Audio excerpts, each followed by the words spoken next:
كلنا بنعمل فتة الباذنجان أو فتة المكدوس، بس شي مرة جربتوا تعملوا فتة متبل الباذنجان؟ ما بتتخيلوا قديش طعمتها طيبة، وعن جد هالفتة مو عادية أبدا، ضروري تجربوها ومتأكدة كتير كتير رح تحبوها.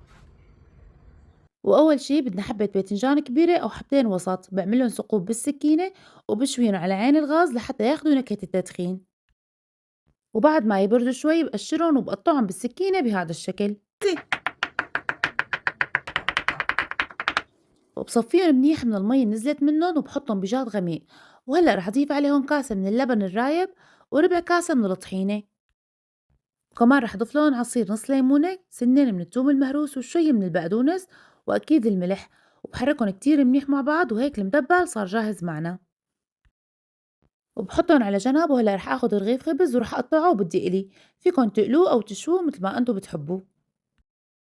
وهلا بمقلاية بضيف معلقة صغيرة من دبس الفليفلة وعليها شوية من الزيت، رشة من البابريكا ورشة من الكمون، بقليهم شوي وبضيف لهم علبة حمص مسلوق غسلتها منيح وصفيتها، وهلا بضيف لهم الملح وعصير الليمون، وبتركهم هيك على الغاز دقيقتين ثلاثة لحتى ياخدوا النكهات.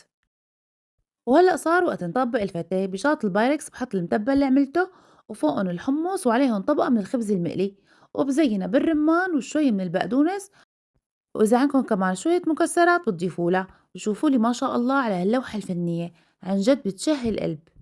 جربوها، متأكدة كتير رح تحبوها ورح تعجبكم، وألف صحة وهنا. وإذا عجبتكم وصفة اليوم لا تنسوني من اللايك ومشاركة الفيديو.